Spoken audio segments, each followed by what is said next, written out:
artinya perangkat yang digunakan untuk pembatasan, yang dalam bahasa kita tidak lain kecuali. Jadi kecuali, nggak lain, hanya saja. Kalau bahasa kita hanya saja, artinya nggak lain dari itu. Kita bisa buktikan bahwa harta yang kita miliki ini merupakan ujian. Pertama, untuk memperolehnya adalah harus dengan cara yang dibenarkan. Kalau kata orang ahli ekonomi Islam, mesti terlepas dari unsur maghrib. Maghrib adalah singkatan, bukannya habis asar sebelum isya itu maghrib. Ya benar sih, itu maghrib, tapi maghrib singkatan. Ma-nya maisir, G-nya goror, H-nya udah maghrib haram, Li-nya riba, D-nya batil. Ada yang mengatakan riba saja kan ada batil. Terlepas dari maisir itu artinya gambling itu artinya perjudian. Apapun transaksi kalau mengandung unsur gambling nggak dibenerin. Kata mereka, ciri perjudian ini adalah kalau yang satu untung, udah pasti yang satunya rugi. Nggak mungkin untung dua-duanya, nggak mungkin. Jadi gambling, ada unsur gambling. Saya kira Bapak, Ibu paham betul lah transaksi model kayak gini. Ya. Itu permainan sama anak-anak kita itu banyak yang unsur-unsur kayak gitu. Beli koin, ditaruh di situ, kemudian bola dipukul, koin 5.000 misalnya, ntar dapat pensil 1, ntar ada di sono apa namanya itu penghapus, ya itu pokoknya main di mana lah model kayak gini kan udah ada unsur-unsur gitu. Kemudian ada permen 1 misalnya, lah permen 1 5.000. Ya. Kenapa? Sebenarnya kalau mau fair-fairan mah, ya permen harganya berapa duit, begitu. Ini maksudnya melalui permainan. Bisa jadi yang untung banget yang bermain, bisa jadi untung adalah yaitu yang punya mesin itu. Nggak dibenarkan. Yang kedua ada unsur goror. Unsur goror itu adalah yang nggak jelas terperolehannya. Kalau bahasa klasik yang kita pelajari dari fikih itu ibaratnya kayak ngebeli burung, tapi burungnya nggak disangkar. Ada burung burung yang mahal, burung apa ya kira-kiranya? Ya misalnya murah ya. Katakan murah, harganya berapa misalnya? Katakan 5 juta lah, misalnya 5 juta. Nah kebetulan burung ini kelepas dari sangkarnya, nemprok di pohon mangga misalnya, pohon mangga ini ya. Kata yang punya burung ini bilang sama temennya tuh yang hobi burung, nih ente kan tahu kalau di sangkar ini harganya 5 juta, tapi karena udah kelepas tuh di atas pohon mangga, udahlah anak jual sama ente 350.000 aja. Kalau kata yang punya, biarin dah, iya kok dapat mandian gitu ya. Kata yang depan tadi, wah kesempatan nih, 5 juta ya 350.000. Ya kesempatan gitu. Ya udah dalam hati masing-masing tuh ya, tinggal udah ngomong dan hati masing-masing merasa untung dah gitu. Walaupun keduanya bersepakat, nggak bisa. Kenapa? Nggak jelas apa namanya terperoleh. Yang ketiga adalah terikat dengan zat dan cara memperoleh harta, yaitu tidak boleh dari yang haram. Ini kita kadang-kadang bingung Bapak Ibu yang berkata Allah, narkoba walaupun udah ganas banget, kalau kelihatan kita kan ganas banget itu di beredel di kita, tapi masih banyak aja itu ketemu. Saya dari mana datangnya ini? Minuman keras apalagi kan? Minuman keras udah banyak banget, modus-modus ya, minuman keras udah pada gila udah. Kalau menurut saya udah obat nyamuk lah, diapain? Nah anak muda galak lem apa itu yang dilemparin mendingan kita. Iya galak apa? iPhone lah buat gituan, sama aja itu namanya menghancurkan diri sendiri. Atau mendingan di barang haji, ya ketahuan jelas pahalanya. Yang selanjutnya adalah unsur riba. Bapak Ibu yang dimuliakan Allah, ini adalah merupakan dosa besar yang di mana-mana udah. Kalau di perkampungan Bapak Ibu yang dimuliakan Allah, itu banyak banget yang namanya rentenir. Dan lahan mereka adalah orang-orang yang nggak mampu. Riba, pinjam duit 400.000 harus ngulangin 1 juta sebulan atau sehari bayar sekian. Nggak diperkenankan. Adanya tambahan dalam akad, dalam pinjam-pinjam. Bahkan di dalam hadis Nabi SAW ditegaskan riba merupakan salah satu dosa pembinasa. Yang nomor satunya adalah kata Nabi SAW, ijtanibu as-sab'a al-mubiqat. Kata Nabi, jauhkanlah 7 dosa pembinasa. Yang pertama adalah asyirku billah wasi'ah. Yang pertama adalah mempersekutukan Allah, dan kedua adalah sihir. Ini juga sama nih, syirik juga main mana kemusyrikan.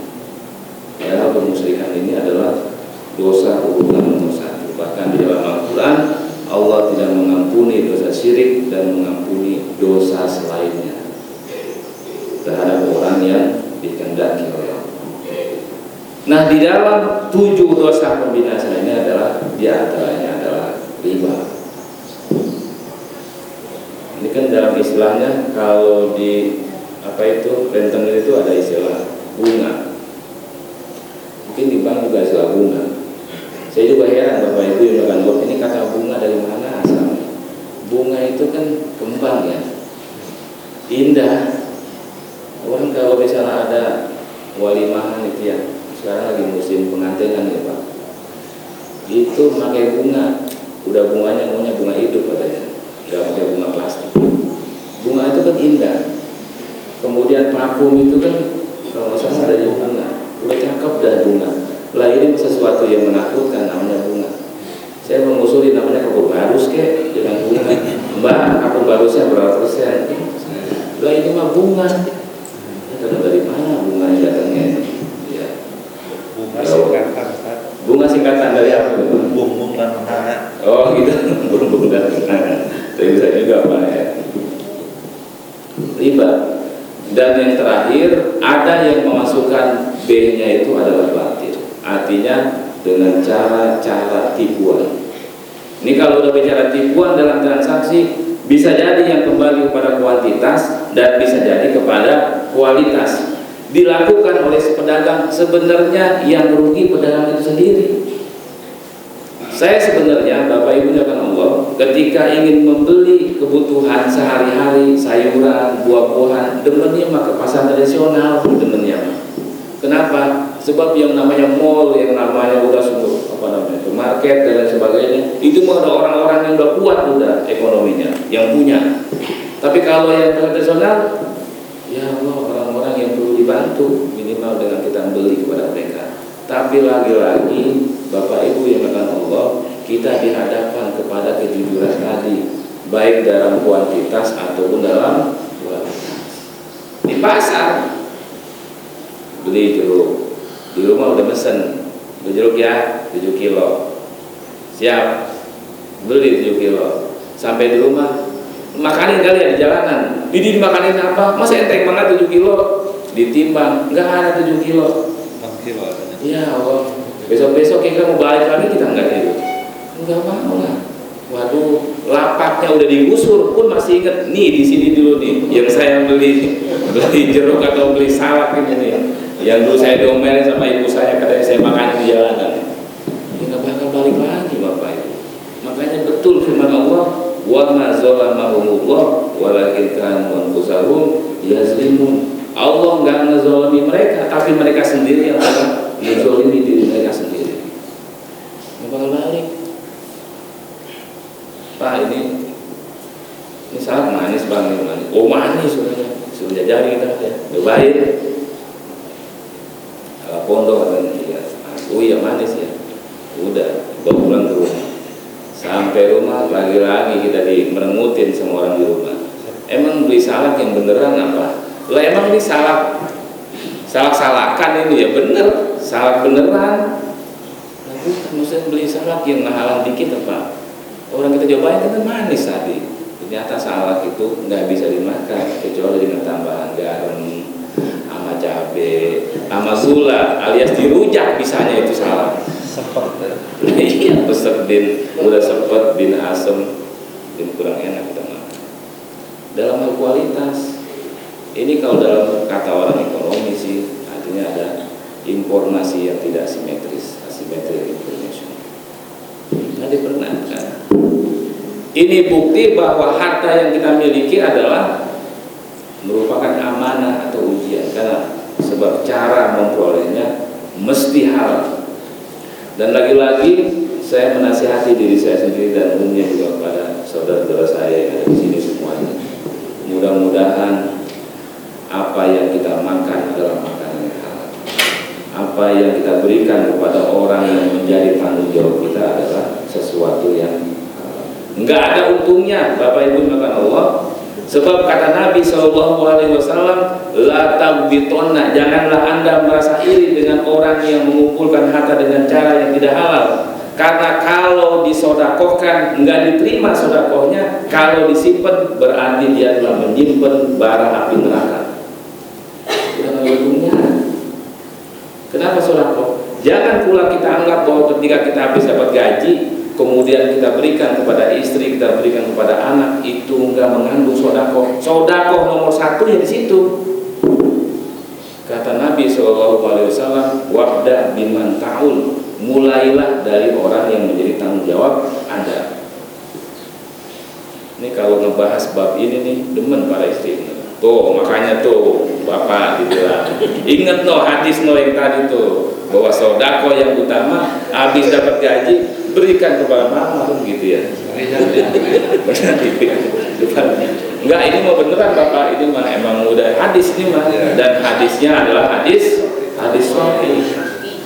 Ya. Istrinya yatim kan. Nah, makanya nggak usah diumpet-umpetin ya Pak ya. Ya kasih aja dah. Ya. Jangan sodakoh. Jadi terikat dengan itu Bapak Ibu. Insya Allah. Dan dalam hadis yang lainnya itu ada riwayat seorang melakukan perjalanan jauh dalam rangka ibadah, kemudian dia berdoa, ya Rob, kata Nabi SAW, wa makaluhu haram, wa masrabuhu haram, wa malbasuhu haram, fa anna yustajabu lahu. Kata Nabi, makan yang dimakan adalah haram, dan pakaian yang dia pakai itu dari yang haram, kemudian dia diberikan makanan itu dari yang halal, fa anna yustajabu lahu, maka dari mana itu doa diterima. Dia nggak ada untungnya dah, nggak ada untungnya. Makanya subhanallah, saya kadang berpikir, ini mungkin pikiran orang ortodok kali ya Pak ya. Orang ortodok maksudnya orang yang ketinggalan mungkin. Saya bilang, emang perut ada berapa? Karena satu. Kira-kira antara orang punya dengan punya, makannya banyak mana? Banyak makanan yang nggak punya, apalagi sama kulit tukang gali itu makanan. Ya Allah, makanannya enak banget kayaknya. Jadi kalau untuk menambah selera makan Pak, makan sama mereka ada. Iya makanan itu. Ini luar biasa Pak makannya.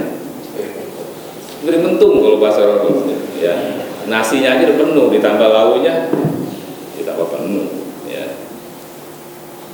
Jadi memang itu Pak. Kemudian rumah memang banyak-banyak yang dipakai ada berapa? Satu. Kemudian kendaraan begitu banyak yang dipakai berapa? Satu. Makanya kita bisa melihat faedah dan manfaat perbedaan orang kaya dan miskin adalah pada hari itu waktu yang pertama tadi itu, pada keleluasaan untuk berbuat baik, keleluasaan untuk memperoleh kemuliaan di hadapan Allah, udah pasti mulia di hadapan manusia. Ayat kita gulung-gulung Pak. Kalau dalam hadis itu dinyatakan, idza mata ibnu Adam in qata'a amaluhu illa bin salas, shadaqatin jariyah aw ilmin yuntafa'u bi aw waladin sholihin yad'u lahu. 3 hal ini Pak, walaupun kita udah meninggal, ngalir terus pahalanya. Pertama adalah sedekah jariah. Siapa yang bisa melakukan sedekah jariah? Ada orang punya, orang kaya. Ini lagi-lagi kan peruntukan kita bagi yang Allah menakdirkan kita menjadi orang yang punya. Au ilmin yuntafa'u bih, atau ilmu yang bermanfaat, yang dapat dimanfaatkan. Kita punya sedikit pengetahuan. Ada teman kita di kantor, jangankan sama sholat, sama wudhu aja susah nempel dengan orang. Kita ngomong secara baik-baik, akhirnya dia make nih omongan kita. Subhanallah, pahalanya gede banget kalau kata Pak Sono. Ya, itu di kota itu ada apa itu? Ada tubuh namanya jam gede jasa. Ya. Oke, jam gede jasa itu bahasa Sono aja gede jasa gitu ya, bahasa Sono gede banget pahalanya. Awaladin solehin yad'ula, atau anak yang soleh yang mendoakannya. Maka kita terhadap anak itu ya Allah aset luar biasa bagi kita. Nih yang akan terus mengalihkan pahala buat kita walaupun kita sudah dipanggil oleh Allah. Pertanyaan, kok masih terus mengalir? Sebab 3 hal ini orang itu andil. Dan ketika dia menginfakkan untuk sarana pembangunan, untuk ibadah dan lain sebagainya yang bisa dinikmati orang itu, kan yang bersangkutan andil. Terwujudnya sarana tadi, termasuk ilmu yang bermanfaat, orang yang bersangkutan juga andil.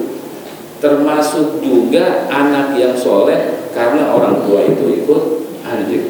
Makanya sangat logis kalau kita berpikir bahwa walaupun sudah meninggal dunia, namun pahalanya terus mengalir.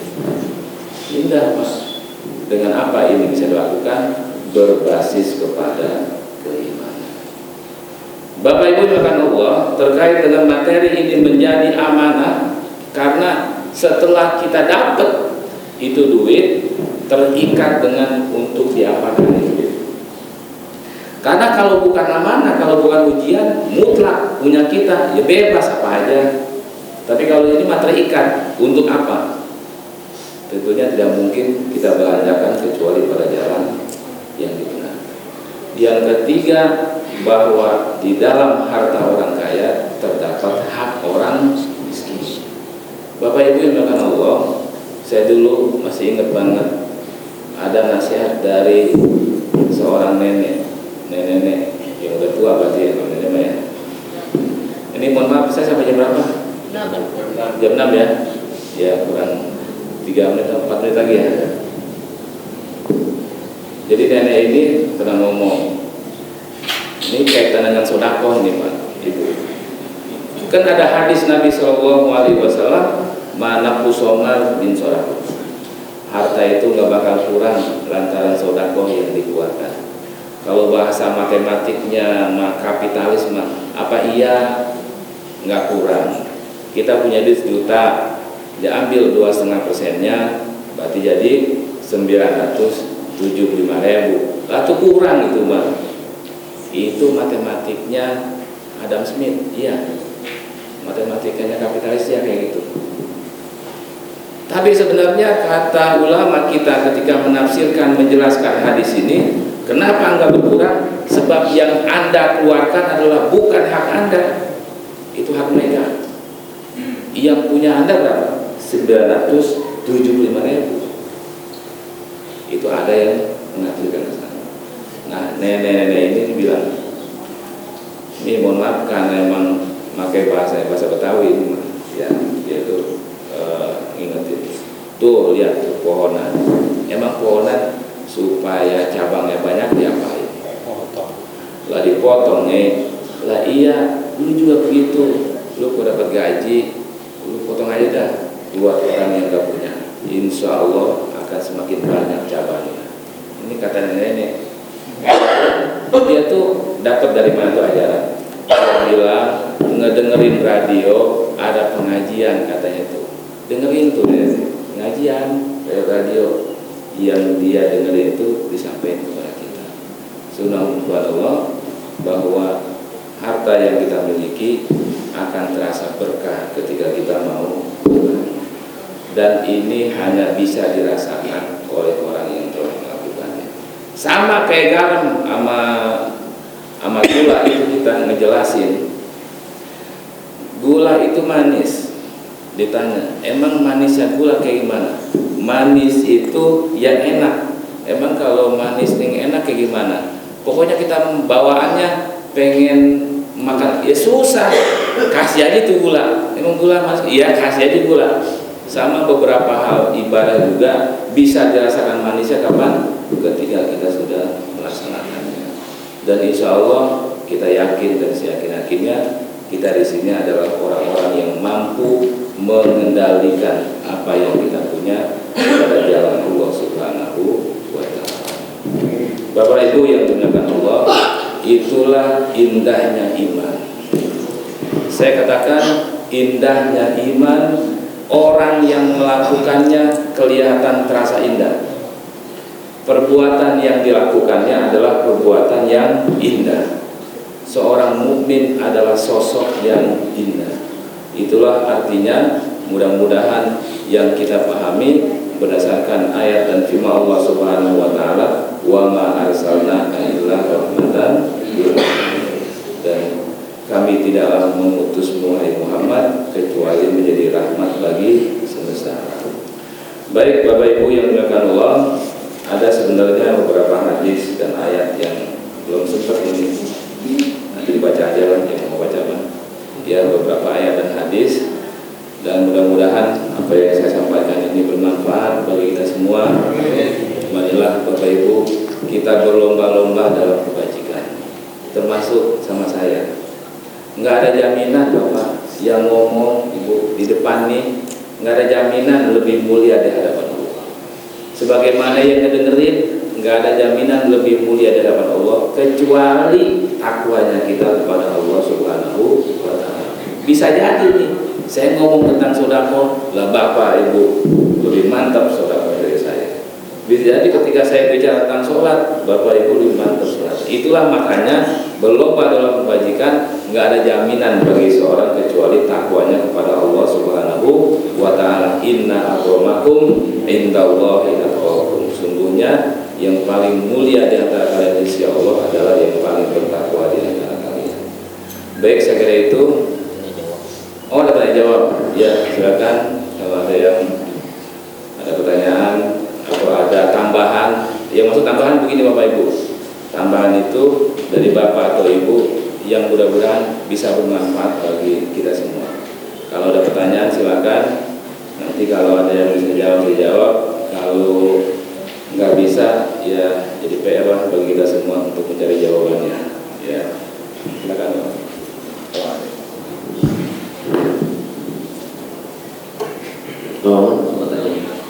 Oh ya.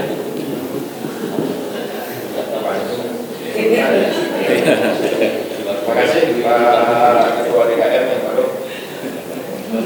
Oh, terima kasih. Yang baru Pak. Jadi ada tambahan barunya gitu Pak ya? Iya. Assalamualaikum warahmatullahi wabarakatuh. Waalaikumsalam. Ini kaitan dengan menghormati tetangga ini Pak. Iya. Ya kita tahu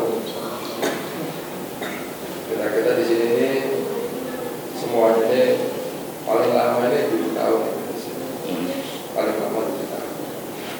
Ya tapi di dalam 7 tahun ini yang ke masjid ya itu juga Pak, yang olahraga ya itu juga kurang lebih cuma 40% Pak. Nah ini bagaimana urusannya? Yang kita dengar dari Pak Ustadz ini yang itu lagi Pak. Ya, mohon apa kita lain udah Pak, diundang udah Pak. Lalu banyak itu masjid. Kalau salahnya Baik, terima kasih Bapak. Masalah seperti ini mah saya kira bukan hanya di sini aja. Di kampungan saya juga Pak sama kayak gitu. Saya sering kali ini Pak nih, ini mah ya ini bukan berarti curhat bukannya. Ini mah sharing aja, sambil sharing ini. Ada masalah ini Pak. Itu kadang-kadang pengajian. Ini pengajian sampai ketua pengajian ngumumin apa memuruh itu lah gurunya udah datang, karena ya 1, 2, 3, subhanallah. Rapatnya mah musola apa nggak muat rapatnya. Nah ketika pengajian semakin hari semakin tunduk itu jumlahnya, sampai akhirnya rek dulu dah nggak bangun-bangun. Ini pengajian. Yang kedua masalah sholat berjamaah. Ya Allah, kita udah model dan caranya itu udah banyak deh. Gerakan sholat berjamaah. Tapi alhamdulillah sekarang ada istilah gerakan subuh. Udah banyak mulai pada bangkit lagi. Alhamdulillah. Kasih bonus umroh. Kasih bonus umroh. Ya mungkin banyak kalau begitu padanya.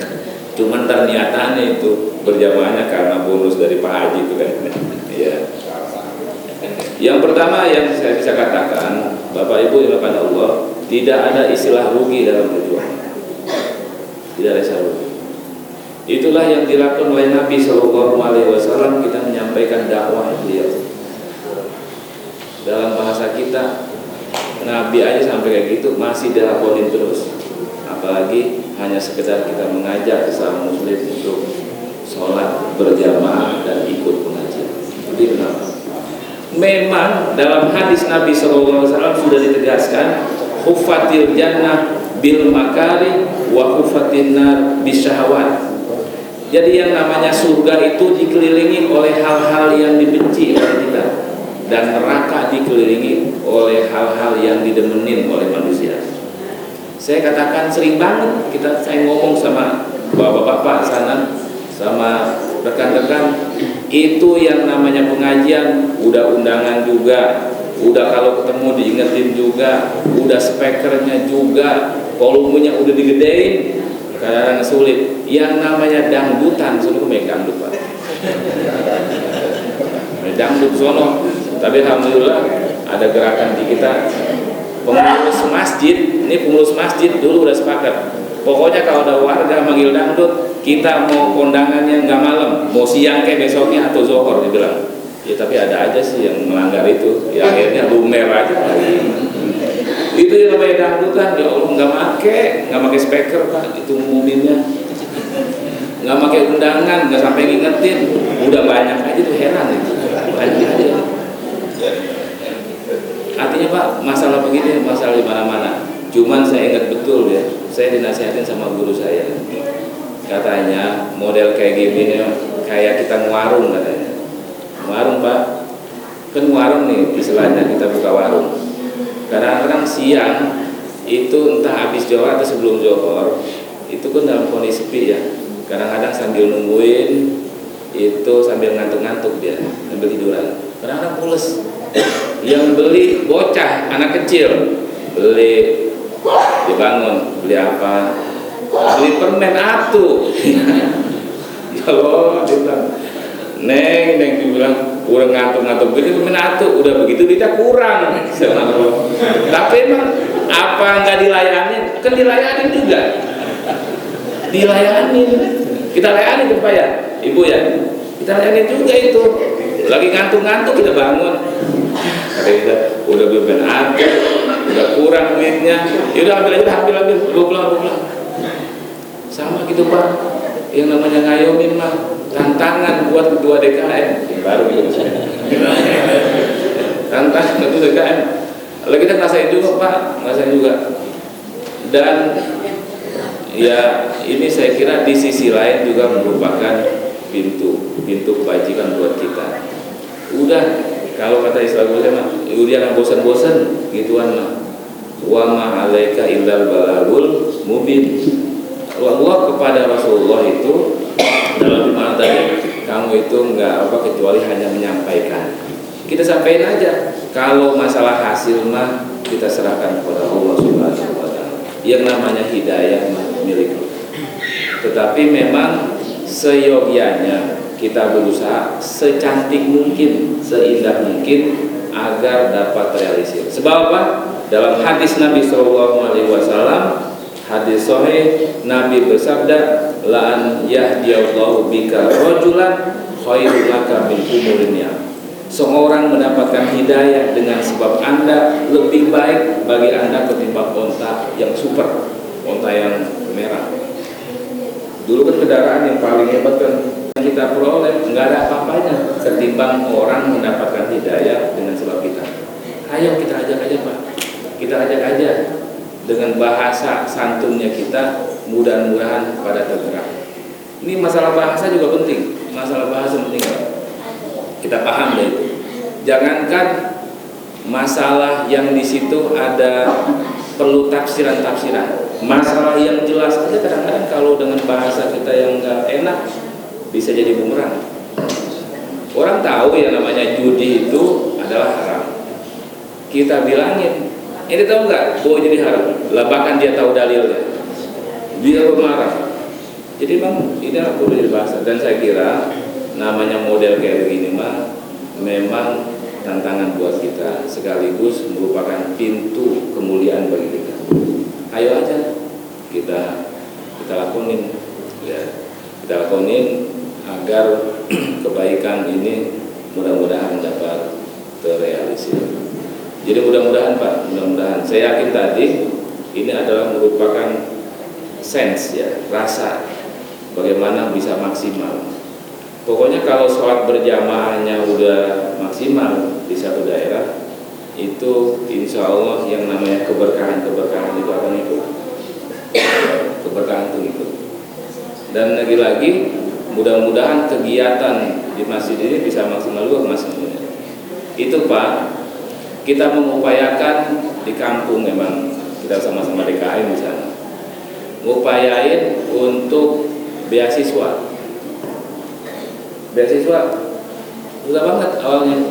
Saya bilang di kampung ini orang kaya banyak, orang yang nggak punya lebih banyak. Saya bilang kalau sampai ada orang apa yang nggak sekolah rata-rata nggak punya duit, ini orang kaya seperti apa sebenarnya?